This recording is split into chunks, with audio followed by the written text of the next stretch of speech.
Hey, how's it going? Can you hear me? Can you hear me? Yeah, it's a little muffled though. Oh really? Shit. Although no, it seems to be cleared up. We might be all right. It goes like up and down. Like as I say, my internet is awful. So what's going on? Not much really. I'm kind of just stuck in England at the moment, and I'm not really doing much. You? But I was gonna say, from the headlines, you seem to be the most hated man in England. If we were to go off the media from that Channel 4 interview. Yeah, I forgot about that. Yeah, I was like going this morning where I was like, oh, I should pull up some articles, and I went through your timeline, just bringing them all up, and it's like 10 tabs open from like just everywhere. Yeah, I do seem to get myself in a lot of trouble. Are we rolling now, by the way? Huh? Are we rolling now, or are we just chatting? Yeah, it's recording now. All right, sorry. Usually with like other ones, it's like we have chit chat and then we go right, okay, start. So I didn't know. Sorry, I've just ruined. No, it's all right. I try to keep things as informal as possible. That's like my MO. I like it. Cool. Punk rock journalism. That's what we call it. But you know, the strange thing about all of the quote-unquote hit pieces are they all fail miserably. Like, and I don't know if that's my personal bias and I just lean in the same direction as you, but it all seems really weak. Like, there's no arguments being put forth. There was a piece in the Huffington Post about me the other day by a guy called Fiaz Mughal, and he hates me and my political party, Liberty GB, because he took us to court once and we destroyed him. He took us to court because one of our members tweeted at him and called him a mendacious grievance-mongering tequila artist. And he said that was offensive, but then when our lawyer asked him in court, what does mendacious mean? And he couldn't answer. So he was like, well, how are you offended by something that you don't know the meaning of? So we won the court case, which was funny. Anyway, he's taking us to court again soon, actually, next month.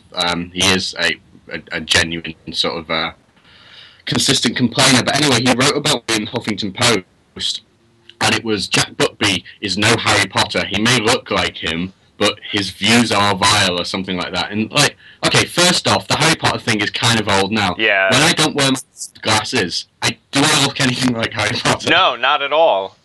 No, I must say though, during my Channel 4 interview, I did kind of cock up because not only was I wearing my glasses, I didn't realise, because I'm not exactly a Harry Potter fan, the tie that I was wearing looked like the Gryffindor tie. Oh, yeah, you're right. That was a cock-up. But, you know, like, the title starts off, it's like, yawn, okay, I've heard the Harry Potter jokes a million times, you know, it's not funny anymore. Although, I don't care, call me what you want. Well, but the article was just a list of things that I've said, and it was like, this is a hit piece, because I'm reading it going, yeah.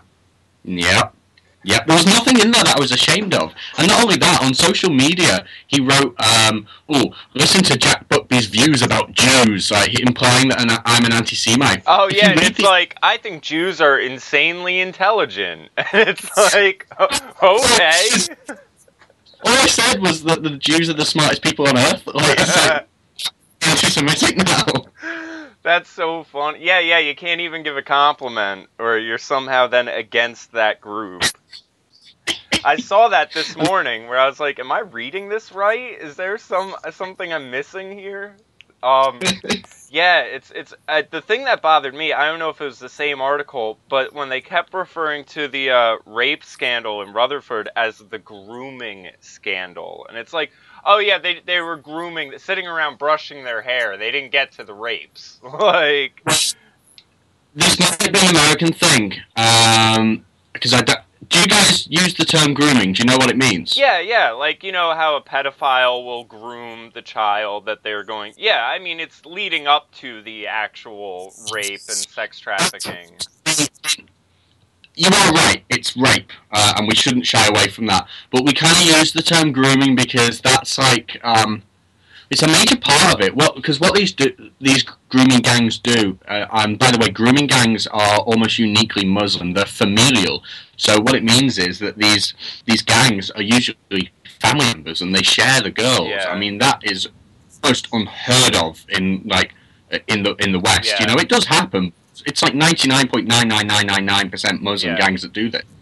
And the grooming is a huge part of it. So to be fair, that's why we call it a grooming scandal, because they give the children weed and alcohol and things like that. When I stood for election in Batley and Spen, somebody contacted me to, telling me their stories about what happened to them when they were groomed.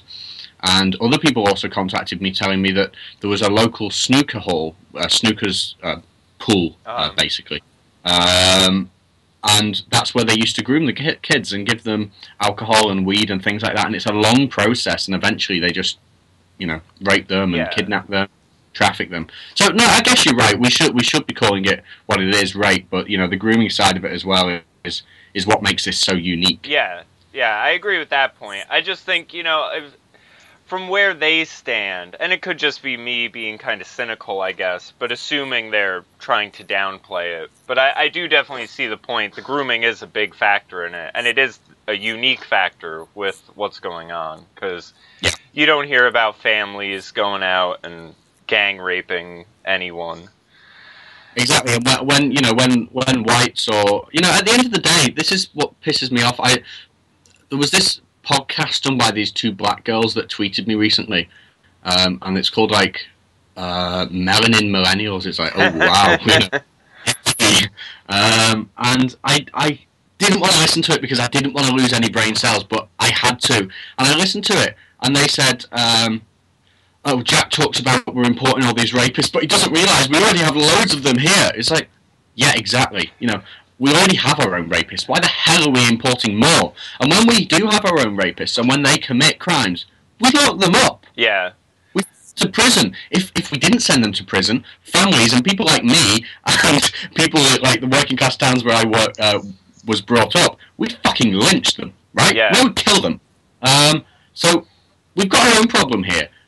Why the hell are we importing more? And also, they don't seem to realise the fact that when whites commit these awful rapes, they get punished to the full extent of the law, and we're not afraid to. When Muslim gangs do it, we are terrified to even admit that it happens. Well, I had mentioned even to my boss at work one day, because we work right by a liberal school, but we even have some of the employees who will come in and they're like, secret Trump supporters, and they'll be like, can you believe our town wants to take in these refugees? And I mentioned to my boss the one thing I had heard of over in England where you had a kid who, 14-year-old boy, raped, a 7 or 8-year-old girl, and the judge let him off and was like, oh, well, his culture teaches him women have no value, so how can we, hold him to our standard if this is what he's taught growing up and knows nothing otherwise? And it's like, is this what we want to be importing, let alone then saying, well, we need to hold them to their standards? Absolutely. And, we get told... I've seen a few articles about me lately saying, oh, Jack, Jack implies that migrants are rapists. It was like, okay, I'm not saying every single migrant is a rapist, right? But let's look at Sweden. They've taken in I don't even know how many, but a lot of migrants. Sweden is basically lost at this point. But 77% of rapes committed in Sweden are committed by migrants. Yeah. And I think of them are Muslim. Well, and it's funny, this morning I saw someone post an article bashing Donald Trump where he was at a press conference talking about Muslim migration, and he's like, look at France, look at Germany, look at Sweden, and the article was like, Swedish Prime Minister doesn't know what Trump is talking about. And so I, of course, I'm like, oh, he's talking about this, the influx in rapes, the influx in crimes, even specific towns and everything like that. And someone else commented, what were they saying? Some point where it was like, oh, a news station was in Sweden and they were attacked by people in mass that weren't refugees. And the first thing I thought of, I don't know how familiar you are with Atheism is Unstoppable on YouTube, but he's formulated the regressive agenda. I'll send it to you. It's broken down into bullet points, and one of them is, if someone brings up a problem, bring up another problem, because two wrongs make a who cares. Exactly. And when they do that, they prove our point. Because our point is, we already have our own problems. Why do we want to import more? Yeah, and all they do is point to the problems we have and say, well, this person does it too. And it's like, yeah, and we should be focusing on dealing with that rather than taking on other issues. It's all... Yeah. Here's a fun game you can play with them over that. I've done it a few times now, and they never have an answer, and they squirm. It's hilarious. Say to them, okay, so you want to accept migrants. Cool. So, as a feminist, you're opposed to rape and things like that. I get that. We talk about migrants committing rapes, and you say that rapes already happened. Cool, got you. We're on the same page here. We're both against rape. At what point, how many migrants are we going to let in? And at what point, how many rapes can they commit before it's a bad thing for you? How many is too many, right? 100? 1,000? 10,000? At what point do these feminists say, okay, well, that's the cut-off point, and at this point, that's too many rapes, and the opportunity cost is too high?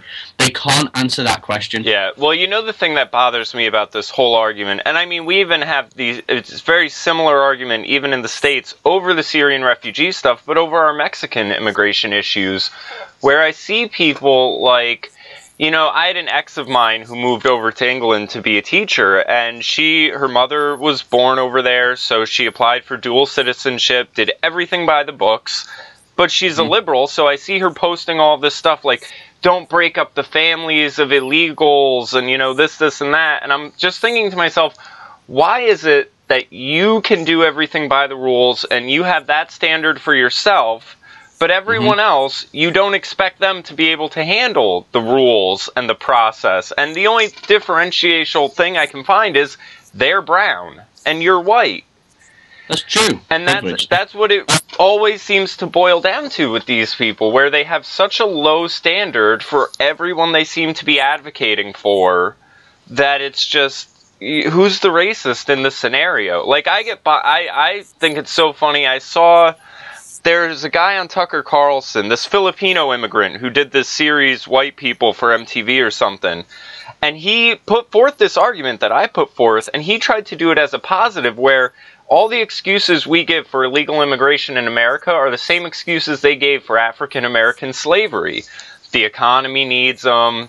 It's cheap labor. We're giving them an opportunity in the new world. And, the whole bit. And it's just...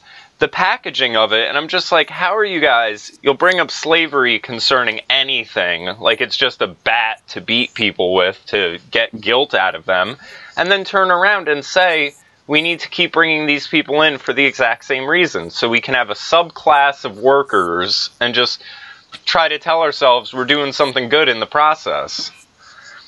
That's true. I remember being at CPAC I think it was the first time I went to CPAC. I'm gutted I'm not going this year, actually, but I think it was 2014 the first time I went, and there was this panel, and it was my first sort of exposure in real life to Republicans. I don't really consider I'm moving to America. I don't consider myself a true Republican, I suppose. I consider myself a true conservative, but my loyalty is to being a conservative, not to the party, because I don't trust the hawks and I don't like the neocons. But anyway, I was in this breakout session. It was a little panel, and there was these 4 Republicans, and they were all talking about how Latinos are the new Republican voters, and they were advocating a red card system. And if I remember right, the idea is the Mexicans live in Mexico, but they cross the border every day and work in America and then go home.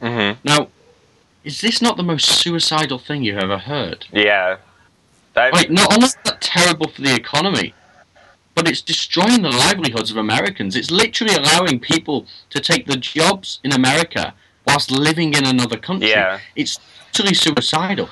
If Trump hadn't come along, God help America, because if Trump hadn't have come along, the migrant issue would have stayed exactly the way it was with those 4 Republicans. You'd be talking about red card systems, about how we need to embrace Latinos because they're the future Republican voters, and they're not, frankly. And even if they are, it doesn't matter, because too many Latinos makes America Mexico, and you don't want it to be Mexico. Well, I mean, the thing is... We've had someone like Marco Rubio or Jeb Bush, or maybe Ted Cruz would have won the nomination, but he would have lost the general election, so you'd have Hillary in charge. Then the next election after that, the Republicans would have had to go down this, let's welcome more in, because at that point it becomes politically, inevitable. Well, the demographics,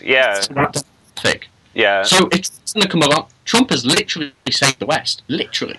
Yeah, one of the things I was going to say, why there is that sort of Republican-Latino merger thing, I think it is is because there are large sections of Latinos that do assimilate well, as opposed to Muslims, because Latinos, you know, most of them are Christian or Catholic, so they share some of the Western underpinning. You know, a lot of them will kind of work very hard. I know my next door neighbor, he had a landscaping business for probably 20, 30 years, and then eventually sold it to his workers.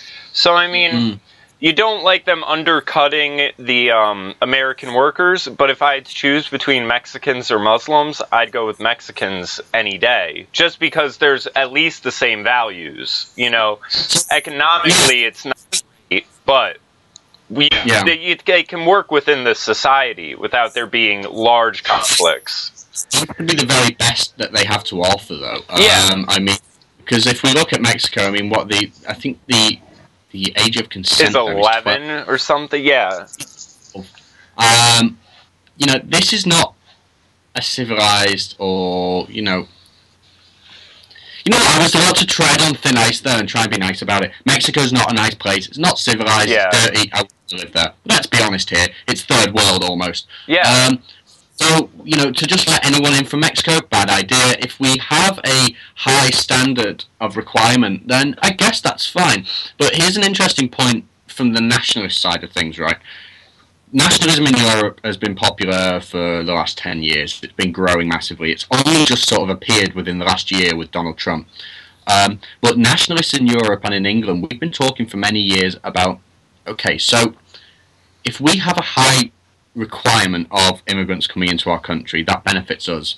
But as nationalists, we care about all nations and their right to thrive and exist with their own people, right? Mm-hmm. So if we're taking the very, very best from the rest of the world, so if we're taking the very, very best from African nations, impoverished African nations, we might be benefiting us in the short term, but in the long term, we are helping destroy countries that are already impoverished. If anything, I think the very best thing that the West can do is to stop taking in immigrants from the impoverished world, because we're taking the best that they have. That would help those places.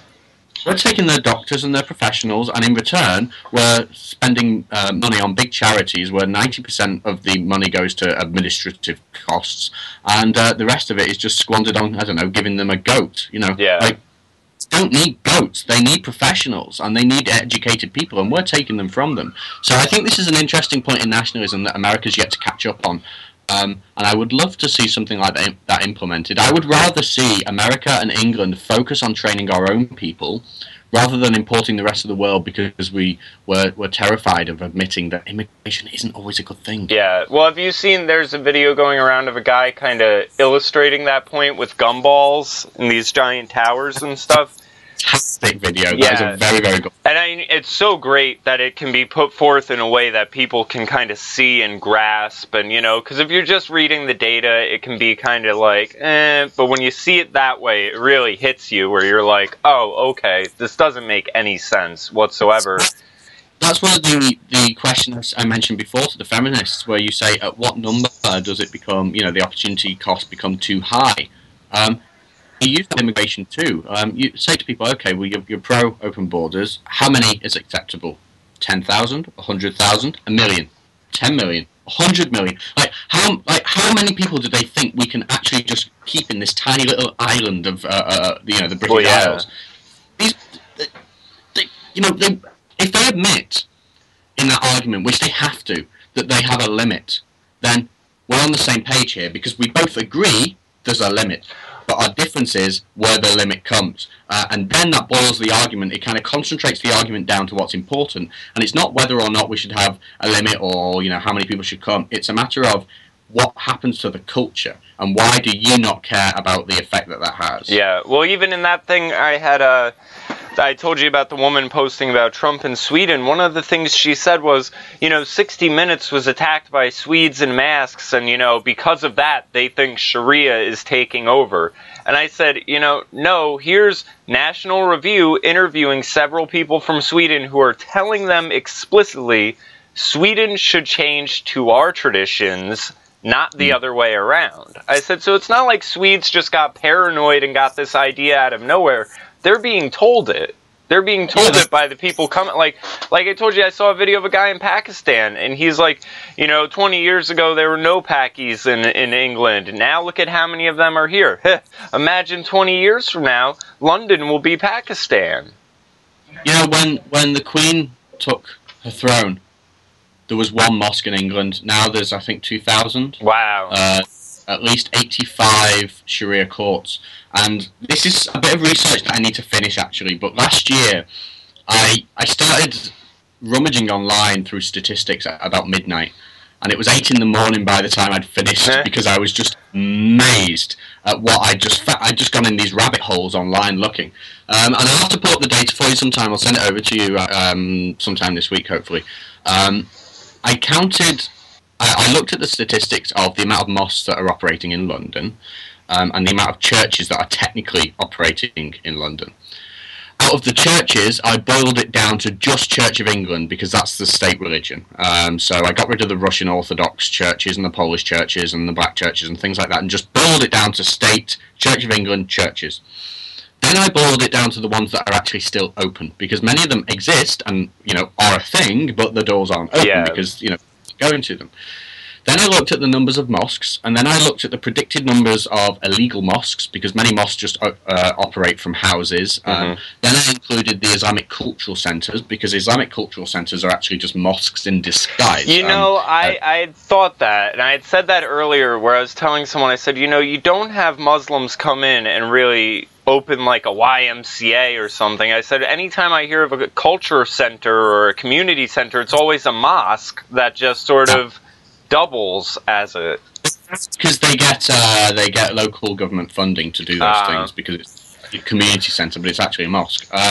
So I included those in the figures of the mosques. Which over here, that's really problematic, because that's basically like the state funding religious institutions. I assume it's problematic over in England too, but you said the church is Church of England. Yeah, but... So yeah, essentially we're funding a religion that is not the state religion, but people seem to think that Britain is a secular nation. I'm sorry, no, we are.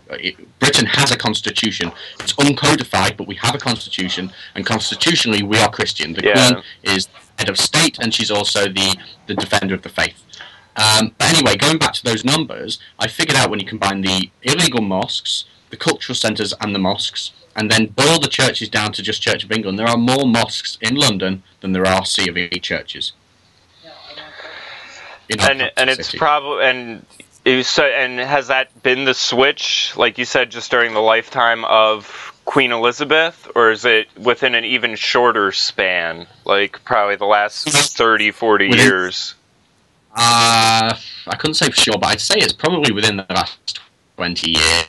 Wow. The Muslim population, it doubles every 10 years, you see.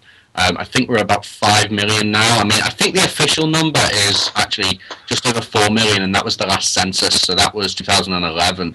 So we've had another 5 years since then, and the population's been doubling every 10 years, so by the time of the next census in 2021, we could be at officially 8 million. I mean, who knows? I think we're probably close to, I don't know, 6 million, maybe 7 million now, because that doesn't even include the illegals, and you've got to remember the huge amount of children that these Muslim families have. Yeah. It's a crisis. What's interesting about it, though, is if you go down the demographic route and you look at how they're doubling every 10 years, you'd think, okay, well, by 2060 or something like that, Britain will be majority Muslim.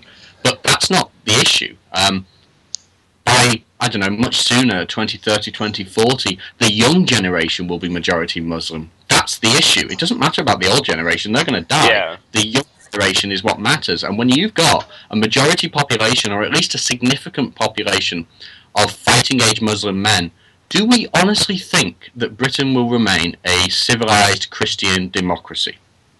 I don't know why anyone would. And I was going to say, it bothers me, though, that you have these liberals who sort of, like, I was just watching a video from Prager University where they're going between the differences of the right and left, talking about, dealing with individuals and the right's obsession with society and changing society. And it's so bothersome, this idea that society should just change like fashion, basically. Like that we can just, it's like a computer with an operating system. We've had the Western values as the operating system, and it's worked, and it's done amazing things for the nations themselves and even the world on some level. But instead they just want to reboot it with Islam, and I don't know what they're looking to gain from it. Like, I've seen people ask, what is the gain of this? And no one has a straightforward answer. That's an interesting point. I mean, like, we can talk about the banning of Muslim immigration, and I guess it's a whole different discussion to talk about how banning Muslim immigration isn't going to solve the problem anyway. Not that we shouldn't do it, but it won't solve the problem because they're already... but the issue, you know, we can justify it from a point of view of these people are committing terrible atrocities. They don't respect, you know, women. They're throwing gays off buildings and all these terrible things that they do. So we can justify it from a sense of terrorism. But we should be going beyond that. We should be justifying it from a sense of culture and identity here. This is why I don't buy when Milo Yiannopoulos and things like that. And don't get me wrong, Milo's good. But when they talk about, we need to reject identity politics. No, I'm not going to reject identity politics because diversity exists. And if diversity is real, then we've got to be culturist. We need to accept that we do have a unique identity. And we've got to talk about how that identity is changed by a mass influx of people. Our enemy isn't identity politics, it's the identity politics of aliens. I get that. I could see that.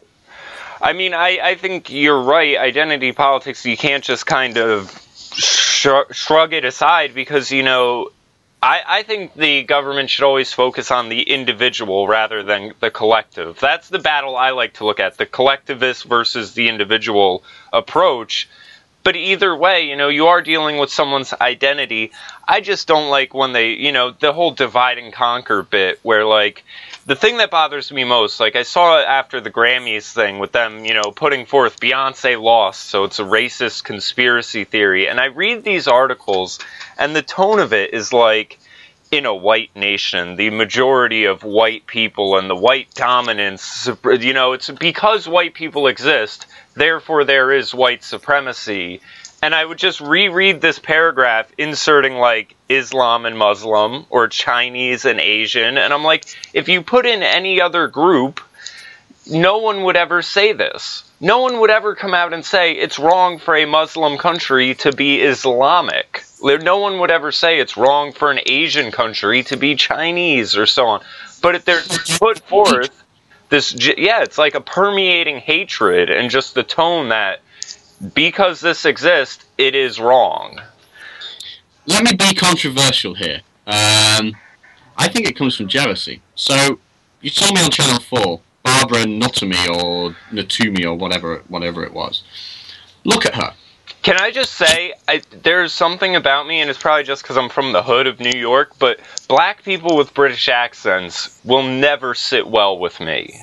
It's just the oddest thing where, like, I'm expecting someone to be like, oh yeah, what's good, nigga, how you doing? And I just hear this, oh, how are we today? Like, it's just, what's going on? It's like I'm meeting space aliens or something, but anyway.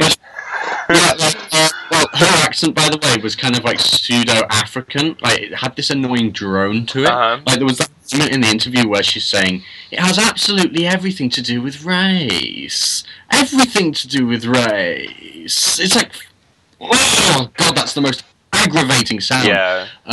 But, you know, I think, you know, these black activists, as they call themselves, have you noticed the ones that are black activists are always the really ugly ones? And I think it comes from genuine hatred. They look at the pretty white girls and they say, oh, you know, I'm overweight, I've got dreadlocks. And they do it to themselves half the time. Yeah. She made herself up, literally, she looked like the alien from Alien vs. Predator, you know, that with the long stuff. She makes herself ugly. She comes from, I think she came from Ghana. She comes from a country that has no notable success or no genuinely interesting history, or at least compared to the West, and I think they get jealous about it. So instead of assimilating, they just try and, you know, they lie about their heritage, and they attack. Yeah. So what she doesn't realise is the West is willing to accept her. She might hate England, and she might call us intolerant and racist, but England is an exception exceptionally tolerant country. That's why we're in this mess. She well, doesn't have to. Can I say that's one of the things that aggravate me so much about a lot of this stuff is the existence of the problem negates so much of their rhetoric. I mean, you can't. America's a white supremacist country, so we should open up our doors for millions of brown people to flood in to what? Be oppressed? How does this make any like? It's so inconsistent. What else do they want? Like, immigrants and non-whites have jobs. They have equal rights. They have access to all the same public services. In England, they've got access to all the same public health services. They're protected under the law. The Equality Act 2010 in England actually makes it legal to discriminate against white straight men in favour of non-white straight men. So non-whites and immigrants have it exceptionally well in England. And what they got to complain about here? Or they attack from a deep, how do I explain this? You're right. It is hatred. I think. And hatred, and it's nasty. And you know what? It's not just nasty. It's disingenuous. On Channel 4, Barbara Nuttamy or whatever. She said, "You're attacking me, Jack, because I believe I have a right to exist." Where did she get this from? Where did they get this idea that want her to exist? And you know, she doesn't believe that. Not only is it nasty, it's disingenuous. She knows that I don't have a problem with her existence. I told her on the show, as silly as I think you are, I wanted to call her retarded, but that wouldn't go down well on live television. As silly as I think she is, she has every right to exist. And you know what? She's got every right to exist in the UK too. Where they get, they have to perpetuate lies in order to make their argument relevant. Well, have you seen it even in regards to gender pronouns? They say the same thing. You know, if you won't call me Z or Zay or whatever, then you're denying my existence. And it's like, oh, if only. I wish I could just, like, poof you out of reality like it's a magic trick, but I can't, so we'll deal with you. Like, it's really, I think it's hatred, I think it's jealousy, and like you said, they do it to themselves. You know, these feminists with this bull piercing through the middle of their nose and all the... It's just so over the top. You look like a hot mess, and then you go around just bitching and moaning. The people, though, that accuse everyone of being racist, and, you know, like you said, melanated, millennial, or whatever, I think on one side it's hatred, and on the other side I think there's a bit of, I call it racial narcissism, where they're so obsessed with their race, that's the only reason they're comfortable accusing everyone else of being racist, because they just imagine you think like them. That's how they operate, so of course they would assume everyone else is operating in that manner. Because I look at some of these... If they want to play their identity politics, go and play your identity politics in Ghana. Don't play it here. Yeah. Well, I think that's a reasonable thing to believe. I mean, you know, and also she kind of proved my point. She even accepted in the discussion that her country is not Britain. She said, "You came to my country in the 1800s or whatever."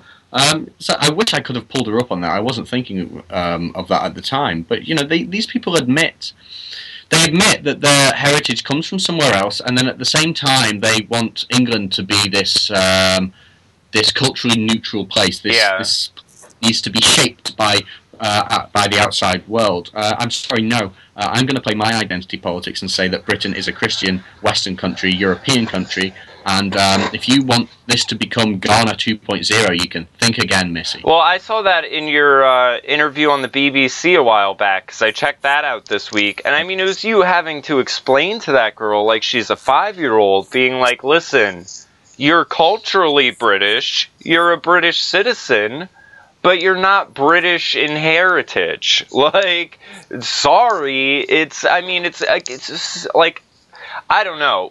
These people, when you have to explain reality to them, like they're small children, and they just don't get it, part of me thinks they're just beyond being helped. But let's get into the. Half of them are disingenuous. Yeah. You know, half of them genuinely don't understand what the hell they're talking about. They're just thick. They're just repeating what they've heard. The other half know it, and they're disingenuous and they're lying because they're trying to advance a cause. Yeah. Well, and that's the thing. We see that over and over where the sort of narrative takes precedent over reality. You know, like hands up, don't shoot and all that stuff, where it became more about advancing a political cause than what actually happened. But, you know, when you were saying the thing, though, about the people and attack, I figured that's a good way to kind of segue into the speed bump conservative thing, because I think that is the most sort of telling feature from what I gathered about what you were saying about them. These people, you know, the cultural libertarians and everything like that, Milo, Paul Joseph Watson, I see my issue with them in why I would agree they're sort of speed bump conservatives, just slowing things down, is all they do is attack. They're not putting anything forth, really. Yeah, they're reactionary. You know, our politics can't be reactionary all the time. There's nothing wrong with a little bit of reaction with politics. It's kind of like the dusting the dusting over the top of a nice pastry. Yeah. But the pastry's got to be our conservative politics. And Milo's the first one to tell you that he's not really a conservative. He said it the other day on that Bill Maher thing. Yeah. You know, so I'm not attacking Milo when I talk about speed bump conservatives. I've had a lot of people complaining, "Oh, Jack, you're punching right, or you're attacking our guys." I'm not attacking him. I'm making the same point that he makes. He's not conservative. And I think it's important for us to not get sucked in by this celebrity obsession with Milo and Paul Joseph Watson. Paul Joseph Watson's not conservative, you know, he came from this world. Frankly, as far as I'm concerned, he peddles fake news, but that's neither here nor there. You know, these people are attack, but was this basis in a love for who we are, you know, and they show that they're not committed to any kind of conservative politics when they reject identity politics. Okay, so if we're going to reject identity politics like you want, what then does America become? What then does England become? Are we just going to stick to this policy of let's only accept the best immigrants, but, you know, at the end of the day, we've still got immigrants coming from the rest of the world. And how don't have the same values as us? What is going to happen to our culture and identity in the future if we just reject identity politics? You're slowing down the left, granted, but you're not actually solving anything in the long term. Well, in fact, you're just making that dystopian future just maybe 50 years later. And I think they're being a bit disingenuous by trying to dismiss identity politics and then outright rejecting Islam. You know, because they will take a stance that we agree with on Muslim migration and, you know, all the issues with that, but that's an aspect of identity politics. Their culture is, you know, part of the identity that is the issue. I think this goes back to what we were talking about earlier, where I was saying, you know, we can talk about Islamic immigration from a terrorist point of view, or we can talk about it from a culturist point of view. So Milo, Paul Joseph Watson, these kinds of guys. Real quick, I think it's important to say too, at no point are we even directly talking about, though, as far as a personal attacking the people point of view, though. I mean, it's talking about the culture, the ideas, the grand scheme of it. We're not on some, you know, like I thought it was crazy when the one person at Berkeley, Milo's trying to organize people to go out and attack Muslims. And it's like, this is not a personal thing. We're talking about the big picture here. We're talking about the ideology behind it, not individual Muslims. You know, there are Muslims who kind of accept what we're talking about. There's people like Dr. Zudi Jasser, who's a Muslim. My friend Paul, who I interview, he says all the time, he'll go smoke a joint with Muslims. They'll tell him, I agree with everything you say, but I will never say it around my family or my Muslim community, because then I will be exiled. I did that a few years ago with some Muslim guys in DC. I had a great night drinking with them, and that was quite funny. But, yeah, they certainly weren't the kind of, you know, they were exactly like you just described. They would never talk about these things outside of their family. But, you know, Paul Joseph Watson, Milo, they talk about Islamic immigration from a point of view of terrorism and, you know, the terrible things that happen. And I get that. I do the same. But what makes us different as conservatives is we say, okay, well, there is this terrorist element. There is this element where they're, you know, putting gays' lives at risk and things like that. But my main concern about Muslim immigration is that they are not us.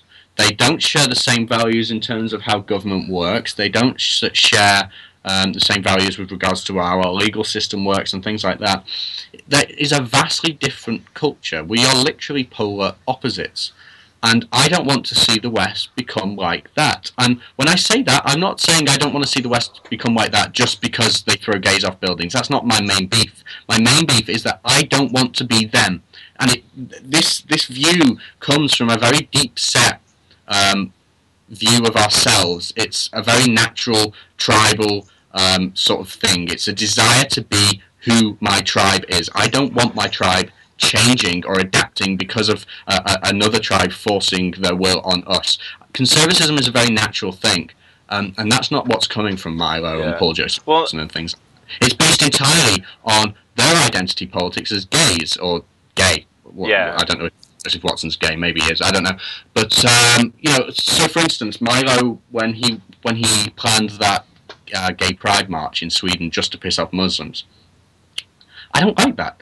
I don't like the Islamic sort of conquest in the West, but at the same time, I don't want to be promoting LGBT marches in the streets. Just for the sake of trolling Muslims. Yeah, because I don't support LGBT marches. I support the rights of individual gays.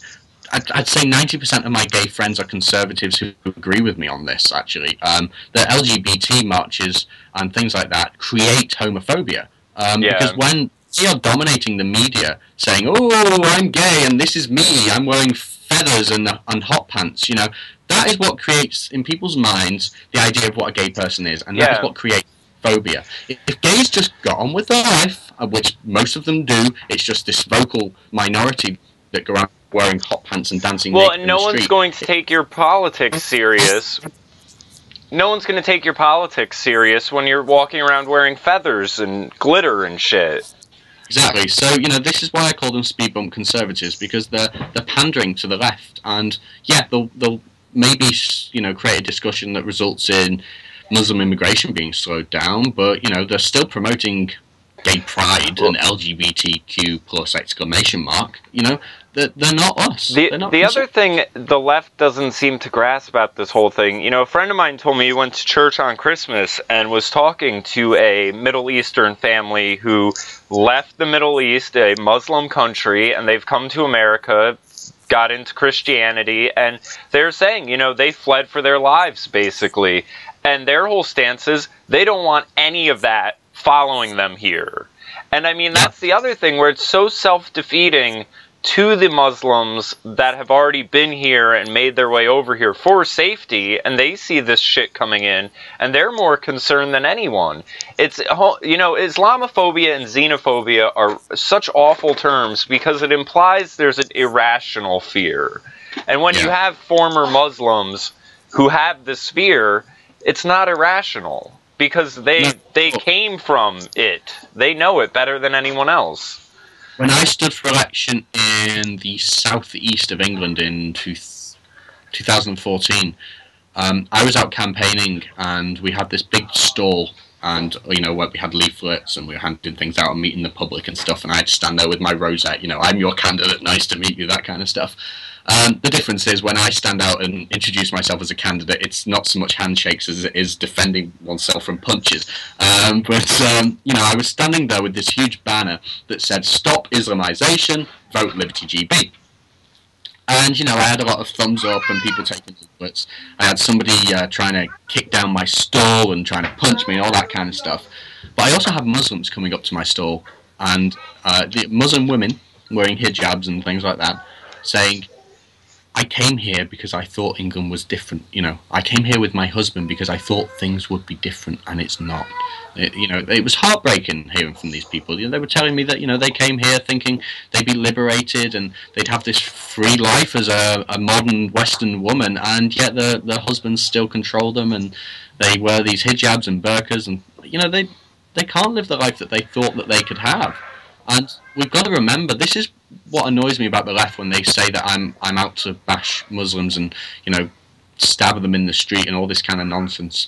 Muslims are the first victims of Islam. Yeah. And I sympathise with them on a deeply human level.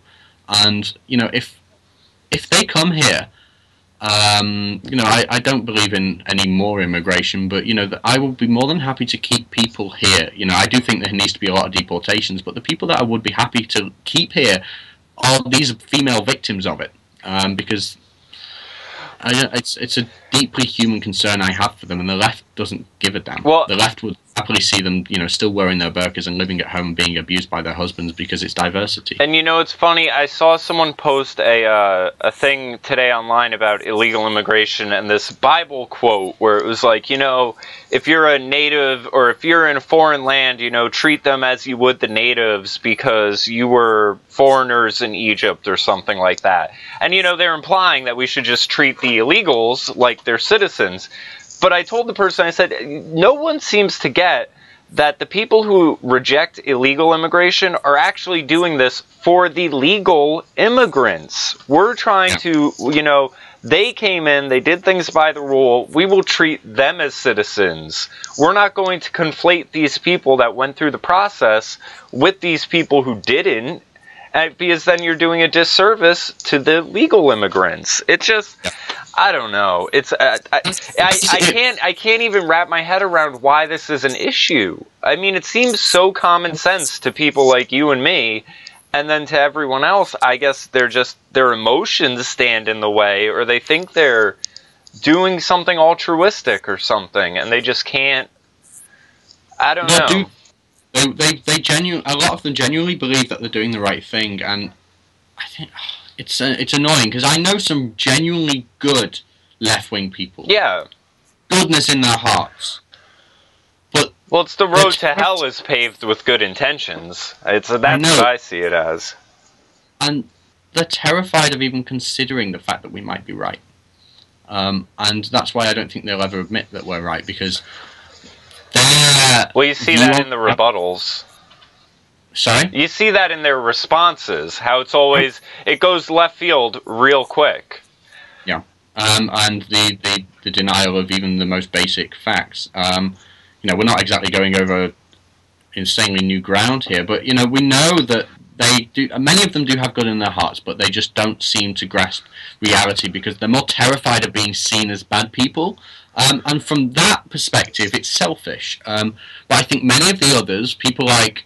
Actually, I was going to say people like Barbara Natumi, but I actually think she's just genuinely thick. But people like her, they're disingenuous and lying, and they care more about beating us than they do about actually doing good. Yeah. So they would see the world burn before they admit that we are right and they were wrong, because they're narcissists. Well, and it's the sort of millennial hero complex. Like all these people going around calling everyone Nazis. It's wishful thinking. They wish there were Nazis because they're like a little kid tucking, a sheet in the back of their shirt like it's a cape. They want to play hero. They want to do something as important as fighting the Nazis, which, I mean, you get an E for effort, but there's no Nazis for you to fight, so... They have to, manufacture enemies, basically.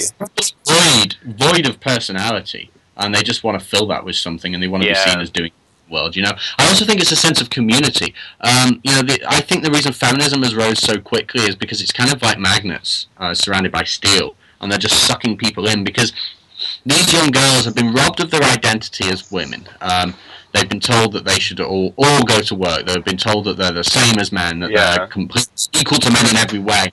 They've been robbed of their identity as women. They're told that having children isn't important.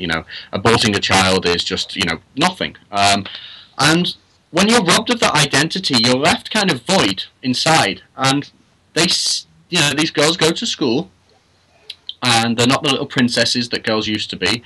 Adored by their fathers and, treated so amazingly by men.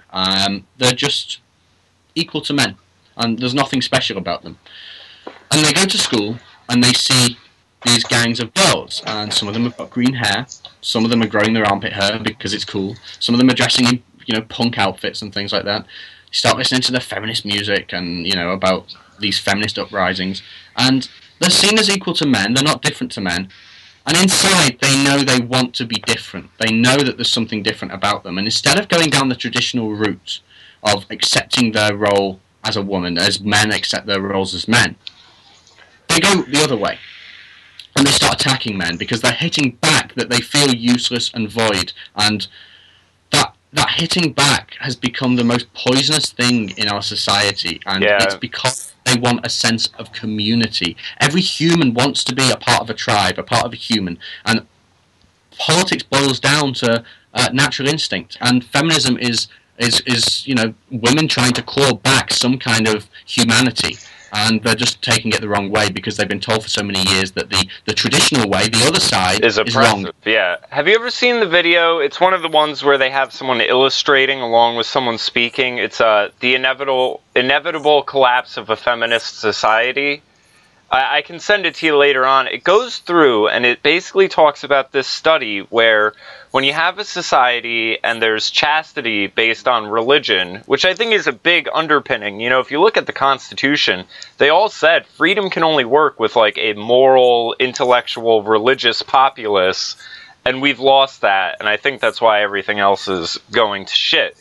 But, so they basically put forth this argument that men will build society in an attempt to get in a girl's pants. Like, he'll build a society in an attempt to get a woman, have children, everything like that. And chastity is a big part in keeping society together, the underpinning of marriage, everything like that.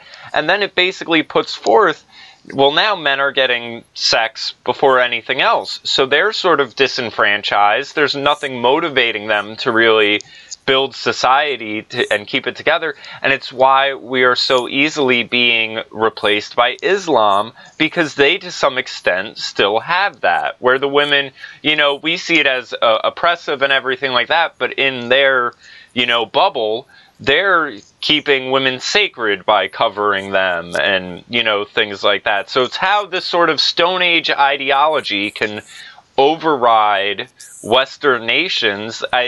Boils down to the male-female dynamic on some level. I think so. Yeah. But I can send you the links because I'm sure I didn't do it justice. But I mean, you get the gist of it. Ultimately, everything comes down to nature, I think. And you know, I think this is a good point to end. I'm going to have to go, but I think we need to accept that politics is based in nature and natural desires. And when you're robbed of something important and you're robbed of an identity, which is why dismissing identity politics is so dangerous. When you rob people of their identity, they look for something to fill that void, and what we've seen happen is people look to the wrong things to fill that void. They look to the people who robbed them of it in the first place, and they look to them to give them something else, and the people that offer them something else are offering them something terrible. Well, that's, you know, people do that with government constantly. Government will fuck something up, and then they turn around to the government and say, fix it. You know, in America, for example, the federal government turned our blue-collar police force into blacked-out stormtroopers, and oh, there's a police brutality problem. Okay, well, that's the federal training. Well, we want the federal government to fix it. How it makes any sense? It's, you know, kind of like a Stockholm syndrome. But the left, I think they're just lost beyond all reproach. I hope that everything sort of shapes up with Trump, and then they sort of slowly are like, you know what, things aren't so bad. Maybe I should take a second look at this. That's a hope. Trump isn't for sure going to fix this, but but it's a good starter. It's kind of like if there was a wall, that's a crack in it, or it's like a cracked door. Hopefully, we can just push it open the whole way. Let's hope. So, right, well, thanks for having me on, mate. Let's do this again. Sorry, I've got to disappear. Yeah, no, it's fine. I actually I have to interview my friend Paul. We moved ours till after you and me were done, so it works out anyway. Next time, though, let's try to get into Proud Boys stuff, the rebranding of that, and let's try to put forth some plans and ideas so we don't end up being speed bump conservatives ourselves. Yeah. Cheers, fella. All right, I'll talk to you later. Take care, Jack. Bye.